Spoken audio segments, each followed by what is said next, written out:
Breaking చూస్తున్నాం. City RTC బస్సుల్లో online ticketing మొదలైపోయింది. ఇక సిటీ బస్సుల్లో క్యూఆర్ కోడ్ స్కానింగ్ తో ప్రయాణం చేయవచ్చు. ఇక నుంచి యూపీఐ పేమెంట్స్ ద్వారా టికెట్ తీసుకునే వెసులుబాటు కల్పించింది TGRTC. Automatic fair collection system లో భాగంగా ఆన్లైన్ టికెటింగ్ ను ఆర్టీసీ తీసుకొచ్చింది. ప్యాసింజర్ కండక్టర్ల మధ్య చిల్లర గొడవల సమస్య పరిష్కారం అయిపోయింది. త్వరలోనే మరిన్ని ఆన్లైన్ సేవలు అందుబాటులోకి వస్తాయని ఆర్టీసీ ప్రకటించింది.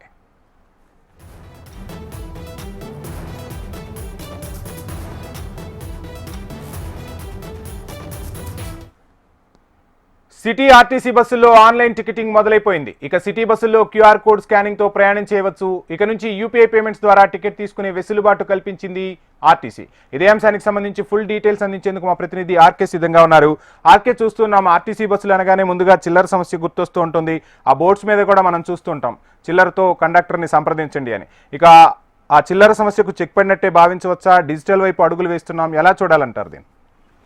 వంశీ, చాలా రోజులుగా పెండింగ్ లో ఉన్న ఈ చిల్లర సమస్యకు ఒక పరిష్కారం లభించిందని చెప్పాలి. దాదాపుగా ఇది ఆర్టీసీలో ప్రయాణించే ప్రయాణికులందరికీ ఒక శుభవార్త లాంటిది అని చెప్పాలి. ఇప్పటికే దీనికి సంబంధించిన క్యూఆర్ కోడ్ తో పూర్తిగా కూడా టికెట్ తీసుకునే విధానాన్ని తీసుకోవడం జరిగింది. ఇటు ఫోన్ పే కానీ గూగుల్ పే కానీ దాని ద్వారా నేరుగా చెల్లింపులు చేసే విధంగా ఈ సిస్టమ్ అయితే తీసుకోవడం జరిగింది. వాస్తవానికి దాదాపుగా 3 నెలలుగా కూడా దీన్ని పరీక్షించడం జరుగుతుంది. ఇప్పటికే గ్రేటర్ పరిధిలోని 4 డిపోల పరిధిలో ఇప్పటికే చెకింగ్ అంటే ప్రయోగాత్మకంగా పరీక్షించడం జరిగింది. అవి పూర్తి స్థాయిలో సక్సెస్ కావడంతో ఇప్పుడు గ్రేటర్ పరిధిలోని 28 డిపోల పరిధిలో కూడా, అంటే దాదాపుగా గ్రేటర్ పరిధిలో 3,800 బస్సులు ఉన్నాయి. అందులో అందుబాటులో ఉన్న బస్సెస్ సంబంధించి 2,500 బస్సెస్ ఏవైతే ఉన్నాయో వాటిలో ఈ సిస్టమ్ ని అందుబాటులో తీసుకొచ్చే ప్రయత్నాలను అయితే చేస్తున్నారని చెప్పాలి. ఇప్పటి వరకు మనకు అందుతున్న సమాచారం మేరకు ఇటు city, ordinary, express, super luxury buses లో దాదాపుగా 60% బస్సెస్ లో ఈ క్యూఆర్ కోడ్ సిస్టమ్ అయితే అందుబాటులోకి తీసుకొచ్చినట్టు చెప్తున్నారు. రేపటి నుంచి కూడా పూర్తి స్థాయిలో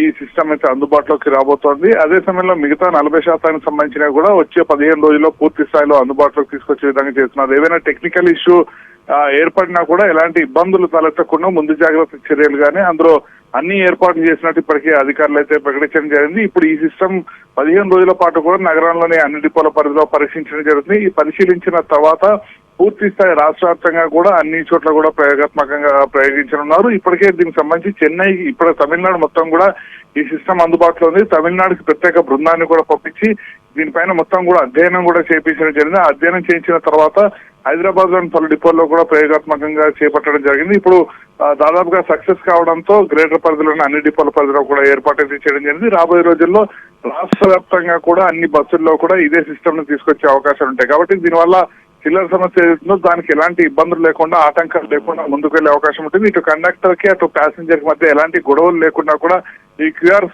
క్యూఆర్ కోడ్ సిస్టమ్ అనేది పనిచేస్తుందంటూ కూడా ఆర్టీసీ అధికారులు అయితే చెప్తున్నారు. ఏదేమైనా కూడా చాలా రోజులుగా ప్రయాణికులు ఎదురు చూస్తున్న రోజు రానే వచ్చింది. ఈ క్యూఆర్ కోడ్ సిస్టమ్ ద్వారా ఎలాంటి చిల్లర సమస్య అయితే ఎదురు కాకుండా ఉండే అవకాశాలు అయితే ఉంటాయి.